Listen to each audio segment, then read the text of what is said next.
রাসেল ভাইপা যদি একবার কামড় দেয় সে ব্যক্তি মৃত্যুবরণ করবে।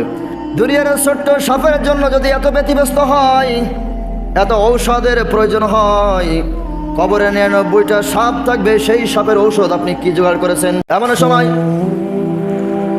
এক কাফের ইহুদি এসে ওমরকে লক্ষ্য করে বলল, ওমর, আল্লাহ রাব্বুল আলামিনের রাসূল তো পৃথিবীর থেকে বিদায় নিয়েছে।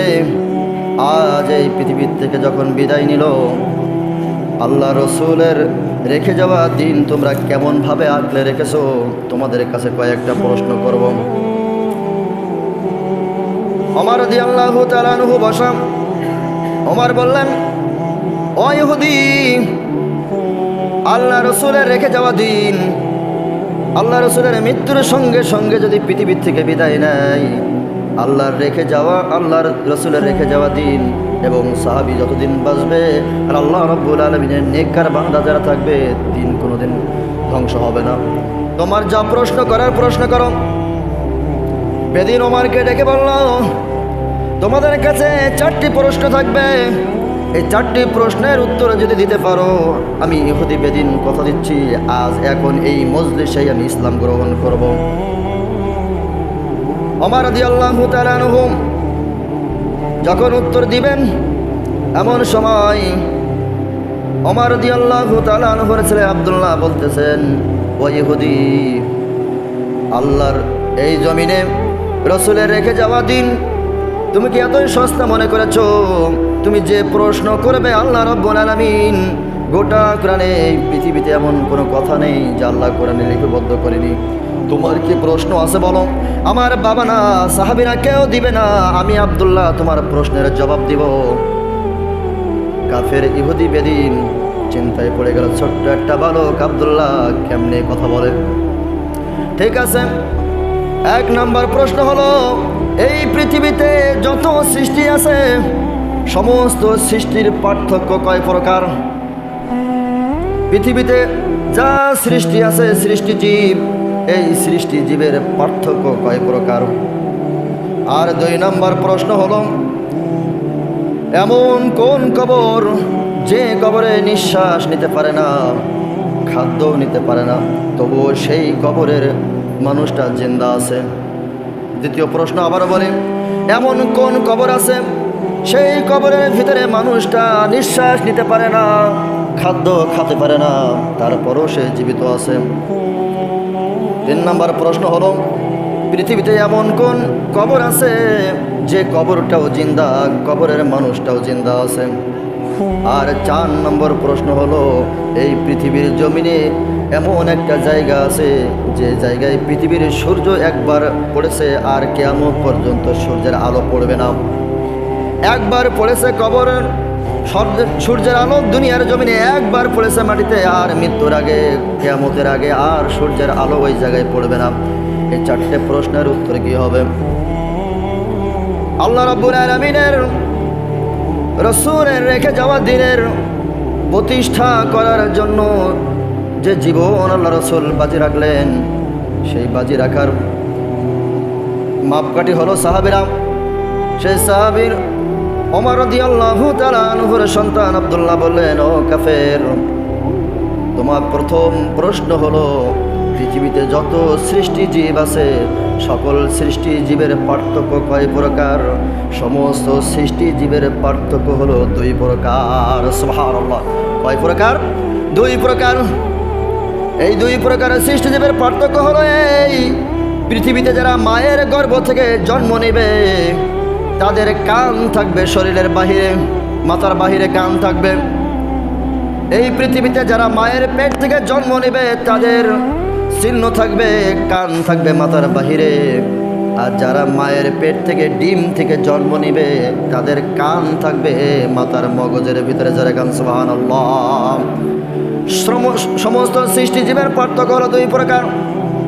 যে সমস্ত সৃষ্টিজীব মায়ের পেট থেকে সন্তান জন্মগ্রহণ করে, তাদের কান থাকবে বাহিরে। আর যারা ডিম থেকে জন্ম নেবে, তাদের কান থাকবে মাথার ভেতরে, শরীরের ভিতরে। 2 নম্বর প্রশ্ন হলো, এমন কোন কবর আছে যে কবরে মানুষটা জিন্দা, নিঃশ্বাস নিতে পারে না, খেতে পারে না, তবুও জিন্দা? সেটা হলো মায়ের পেট। আর এই মায়ের পেটে যে সন্তানটা থাকে নিঃশ্বাস নিতে পারে না, এমন কেউ খেতেও পারে না, তবুও জিন্দা থাকে। জোরে গান সুবহানাল্লাহ। তবুও জিন্দা থাকে। 3 নম্বর প্রশ্ন হলো, পৃথিবীতে এমন কোন কবর আছে যে কবরটাও জিন্দা? কবরের ভিতরে যে মানুষটা আছে সেও জিন্দা। এই জিন্দা কবর হলো ইউনূস আলাইহিস সালাম যখন মাছের পেটে ছিলেন, জিন্দা অবস্থায় 41 দিন অথবা 40 দিন মাছের পেটে থাকার পরে তার পেটকে আল্লাহ রাব্বুল আলামিন বলেন, ও মাছ, আমার ইউনূস নবীর জন্য তোমার পেটকে আমি কবর বানিয়ে দিলাম। সুবহানাল্লাহ। তুমি মাছ খবরদার আমার ইউনূসের সাথে বেয়াদবি করবে না। মাছ ইউনূসকে জিন্দা অবস্থায় পেটে নিয়ে সারা নদী ঘুরে ঘুরে বেড়াতেন, কোনোদিন তার কোনো আঘাত লাগতে দেয়নি। বেদিন বললাম, বুঝলাম। 4 নম্বর প্রশ্ন হলো আপনার, যে পৃথিবীতে এমন কোন জায়গায় যে জায়গায় সূর্যের আলো একবার পড়েছে আর কিয়ামত পর্যন্ত পড়বে না? সেই জায়গাটা হলো মূসা আলাইহিস সালাম যখন ফিরাউন বাহিনীর সঙ্গে যখন যুদ্ধ হয়, যুদ্ধ হওয়ার পরে মূসা আলাইহিস সালাম যখন নদী পার হওয়ার জন্য লাঠির আঘাত করলেন, ওই নীল দরিয়ার ভিতরে লাঠির আঘাতে একটা রাস্তা তৈরি হয়। মূসা আলাইহিস সালামের দল বল নিয়ে যখন রাস্তা পাড়ি দিল, নদীর পাড়ি দিল, সূর্যের আলো ওই জমিনে ওই রাস্তায় একবার পড়েছে। যখন মূসা আলাইহিস সালামের লোকজন যখন নদীর কিনারে উঠে গেল, আবারও পানি একাকার হয়ে যায়। ওই মাটিতে কিয়ামত পর্যন্ত আর সূর্যের আলো আর লাগবে না। জোরে গান সুবহানাল্লাহ। আল্লাহ রাব্বুল আলামিনের রেখে যাওয়া কোরআন, রসুলের রেখে যাওয়া দিন, এই দিন কিয়ামত পর্যন্ত জিন্দা থাকবে যুগে যুগে। আল্লাহ রাব্বুল আলামিনের এই দুনিয়াতে সৃষ্টি জীব যারা আমরা আছি, সমস্ত সৃষ্টি জীবও যদি আল্লাহর সাথে নাফরমানি করি, তবু আল্লাহর দিন চুল পরিমাণ ক্ষতি করতে কেউ পারবে না। এজন্য আল্লাহ রাব্বুল আলামিন বললেন, ও বান্দা, আমি তোমার জন্য রাত এবং দিন দিয়েছি শুধুমাত্র পরীক্ষার জন্য। কারা এই পরীক্ষায় উত্তীর্ণ হবে? আমি আল্লাহ রাব্বুল আলামিন, ওয়া ইলাইনা তুরজাউন, যেদিন আমার কাছে সকলে ফিরে আসবে, সেদিন আমি আল্লাহ রাব্বুল আলামিন এই ফিতনা ফেসাদের দুনিয়ায় যে যতটা আমল করেছে, ভালো কাজ করেছে, মন্দ কাজ করেছে, সকলের জন্য আমি আল্লাহ ব্যবস্থা করব। কারণ আমি আল্লাহ রাব্বুল আলামিন তোমাদের চোখের সামনে অনেক প্রাণী অনেকভাবে তৈরি করেছি, সকলকে আমি হিসাবের কাঠগড়ায় দাঁড় করাবো। আল্লাহ রাব্বুল আলামিন বললেন, আল্লাহু খালাকা কুল্লা দাব্বাতিন মিম্মা, আমি আল্লাহ রাব্বুল আলামিন পৃথিবীতে যত সৃষ্টি করেছি, সমস্ত সৃষ্টি করেছি আমি আল্লাহ পানি থেকে। এই পানি থেকে আমি আল্লাহ সৃষ্টি করেছি। ফামিনহুম মাইয়ামশি আলা বাতনি, এই পানি থেকে সৃষ্টি করার পর আমি এমন এমন প্রাণী সৃষ্টি করেছি যারা ফামিনহুম আলা বাতনি, যারা পেটের পরে ভর দিয়ে চলে, হাত পায়ের পরে ভর দিয়ে চলতে পারে না, পেটের পরে ভর দিয়ে চলে। অনেক প্রাণী আছে যেরকম কুসে আছে, অনেক প্রাণী মাছ আছে যেরকম কুসে বলেন, সাপ, অনেক অনেক প্রাণী আছে যারা বুকের পরে ভর দিয়ে চলে, বুক হেসড়ে চলে। আল্লাহ রাব্বুল আলামিন বললেন, একটুখানি ভেবে দেখো, এই মানুষগুলা যদি ওই সমস্ত প্রাণীর মতো বুক হেসড়ে চলতো, তোমাদের অবস্থা কি হতো? ফামিনহুম মাইয়ামশি আলা বাতনি, তুমি তাকিয়ে দেখো, এমন প্রাণী আমি আল্লাহ সৃষ্টি করেছি যারা বুকের পরে ভর দিয়ে চলে। ওয়ামিনহুম মাইয়ামশি আলা রিজলাইন, আমি আল্লাহ এমন প্রাণী সৃষ্টি করেছি তারা 2 পায়ের পরে ভর দিয়ে চলে। তোমরা কি তাকিয়ে দেখো না, যারা 2 পায়ের পরে ভর দিয়ে থাকে? একটু অপেক্ষা করো। ওয়ামিনহুম মাইয়ামশি আলা আরবাঈ, এবং এমন এমন প্রাণী সৃষ্টি করেছি তারা 4 পায়ের পরে ভর দিয়ে চলে। যদি আমি আল্লাহ রাব্বুল আলামিন তোমাকে 4 পা দিতাম, তুমি কেমনে চলতে? আমি আল্লাহ গরু, ছাগল, কুকুরকে 4 পায়ের পরে ভর দিয়ে চলার ক্ষমতা দিয়েছি। তারা যদি 2 পায়ের পরে চলতো আর মানুষ যদি 4 পায়ে চলতো, তাহলে তোমাদের অবস্থা কী হতো? আমি আল্লাহ রাব্বুল আলামিন শুধু এটাই শেষ করিনি, ইয়াখলুকু মা ইয়াশাউ, এই আসমান জমিনে আমি আল্লাহ আমার মতন সৃষ্টিকর্তা আর কে আছে? যখন যার যেটা প্রয়োজন, যেভাবে প্রয়োজন আমি আল্লাহ সেভাবেই সেট করেছি।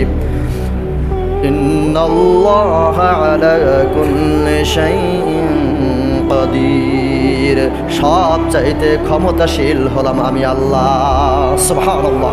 সব চাইতে ক্ষমতাশীল কে? সব চাইতে ক্ষমতাশীল আমি আল্লাহ।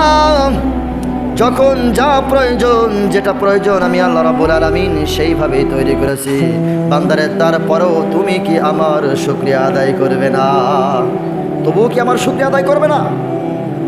সম্মানিত উপস্থিতি, আল্লাহ রাব্বুল আলামিন এই দুনিয়াতে যা কিছু সৃষ্টি করেছে আমার আপনার উপকারের জন্য, কোনোটাই আপনার আমার জন্য ক্ষতিকর নয়।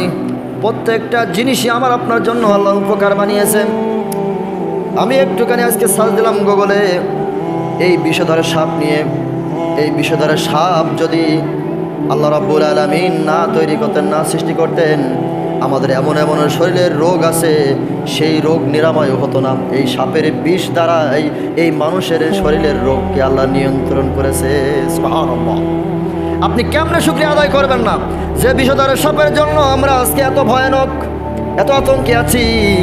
এর চাইতে বড় বড় বিষাক্ত সাপের বিষ দ্বারা মানুষের রোগ নিরাময় করা হয়। এজন্য আল্লাহ রাব্বুল আলামিন বললেন, কোনো সৃষ্টিকে ভয় করবে না। ভয় আমি আল্লাহ আমাকে যদি করতে পারো, পৃথিবীর সমস্ত জীব তোমাকে ভয় করে তোমার জন্য বিপজ্জনক মুক্ত হয়ে যাবে। সুবহানাল্লাহ। সম্মানিত উপস্থিতি, আল্লাহর কেমনে বোঝাবে? আর কি করতে বাকি আছে আল্লাহর? এই গোটা কোরআন আপনার আমার জন্য ঔষধ। ওয়ানুনাজ্জিলু মিনাল কুরআনি মা হুয়া শিফাউন ওয়া রাহমাতুন লিল মুমিনিন। যারা মুমিন হবে আল্লাহ রাব্বুল আলামিন তাদেরকে উদ্দেশ্য করে বলছে, তোমরা বিশ্বাস করো এই কোরআন তোমাদের জন্য আমি আল্লাহ ঔষধ করে বানিয়েছি। সুবহানাল্লাহ। আল্লাহ আপনাকে আমাকে আর কি দিবে? এই কোরআন আমাদের ঔষধের বিশ্বাস হয়? কথা কয় না। এই কোরআন যে ঔষধ আল্লাহ বানিয়েছে, এটা কি বিশ্বাস হয়? হয়, মুখে মুখে হয়, আমাদের বিশ্বাস হয় না। কোরআন যে আমাদের জন্য শেফাটা বিশ্বাস হয় না। কিন্তু যারা মুমিন হবে আল্লাহ রাব্বুল আলামিন তাদের জন্য এটা ঔষধ, শেফা। পৃথিবীতে সবচেয়ে বড় ভয়ানক রোগ হলো জিন রোগ। জিনে ধরলে কোনো ঔষধ আর নেই। পৃথিবীতে এমন এমন রোগ আছে, সমস্ত রোগের ঔষধ কোনো না কোনোভাবে পাওয়া যায়, কিন্তু যদি কারোর জিনে ধরে তাহলে আর ঔষধ পাওয়া যায় না। কিন্তু জিনের ঔষধ, সবচাইতে বড় ঔষধ হলো কোরআন। সুবহানাল্লাহ। সবচাইতে বড় ঔষধ হলো এই কোরআন। এই কোরআন এমন একটা জিনিস, আল্লাহ রাব্বুল আলামিন বললেন এই কোরআনটা হলো তোমাদের জন্য আমি আল্লাহ শেফা বানিয়েছি, তাদের জন্য যারা মুমিন হবে। সম্মানিত উপস্থিতি, তাই দুনিয়ার সৃষ্টিজীবের ভয় না করে আপনি আল্লাহকে ভয় করেন। আজ রাসেল ভাইপার নামে যত বড় বড় বিষাক্ত সাপ এই পৃথিবীতে আছে, আল্লাহর হুকুম ছাড়া আপনাকে দংশন করতে পারবে না। আর যদি দংশন করেন তাহলে মনে করবেন এর চাইতে কঠিন ভয়ানক সাপ কবরে আপনার জন্য উপস্থিত আছে, যারা জাহান্নামী হবে। দুনিয়ার এই সাপের থেকে যদি বাঁচতে পারেন, তবে ওই কবরে ওই কঠিন সাপের থেকে বাঁচা কিন্তু বড় মুশকিল। কারণ দুনিয়ার সাপ থেকে বাঁচতে পারেন, কিন্তু কবরের সাপ থেকে বাঁচতে পারবেন না। আর কবরের সাপ থেকে বাঁচতে হলে এই কোরআন আমার জীবনে আনতে হবে। এই কোরআন মানতে হবে, দিন মানতে হবে। এবং আমি আল্লাহ রাব্বুল আলামিনের একজন সৃষ্টি, নগণ্য সৃষ্টি, আমাকে আল্লাহর পায়ে সিজদায় অবনত হতেই হবে, এর কোনো বিকল্প নেই। আর যখনই আপনি আপনার জীবনের সকল হিংসা বিভেদে ভুলে যে রাসূল সাল্লাল্লাহু আলাইহি ওয়াসাল্লামের একটা হাদিস মনে পড়ে যায়। আল্লাহ রাসূল সাল্লাল্লাহু আলাইহি ওয়াসাল্লাম বলেছেন, মানুষ যখন ক্লান্ত হয়ে যায়, রোগে আক্রান্ত হয়ে যায়, বিপদ আপদ বালা মুসিবতে যখন জর্জরিত হয়ে যায়, তখন তোমার জীবনের সবচেয়ে ভালো কাজ যেটা করেছো, ওই ভালো কাজের ওসিলা দিয়ে 2 রাকাত নামাজ আদায় করে আল্লাহর কাছে বলবেন, আল্লাহ অমুক একটা ভালো কাজ করেছি, ওই ভালো কাজের বিনিময়ে আল্লাহ তুমি আমার বিপদ আপদ থেকে মুক্ত করো। আল্লাহ রাব্বুল আলামিনের রাসূল বলছেন, দোয়া করতে দেরি হবে কিন্তু কবুল হতে দেরি হবে না। সুবহানাল্লাহ। যদি আপনার জীবনে একটা ভালো কাজ করে থাকেন, 2 রাকাত নামাজ আদায় করেন, ওই পার্টিতে বসে বলেন যে আল্লাহ আমি অমুক জায়গায় ওই কাজটা করেছি, আল্লাহ তোমার ভয়ে, তোমার উদ্দেশ্যে এই ভালো কাজের ওসিলা দিয়ে আপনি আল্লাহর কাছে মাপ চান, আল্লাহ রাব্বুল আলামিন আপনাকে মাফ করে দিবেন। তবুও দুনিয়া হলো ফিতনা ফাসাদের জায়গা। এই জায়গায় ফিতনায় পড়তেই হবে, বিপদে পড়তেই হবে, বালা মুসিবত পড়তেই হবে। যদি না আসে তাহলে মনে করেন আপনি সুবিধাবাদী গোল আলো জিন্দাবাদ। কারণ বিপদ আপদ এগুলো মুমিনের জন্য।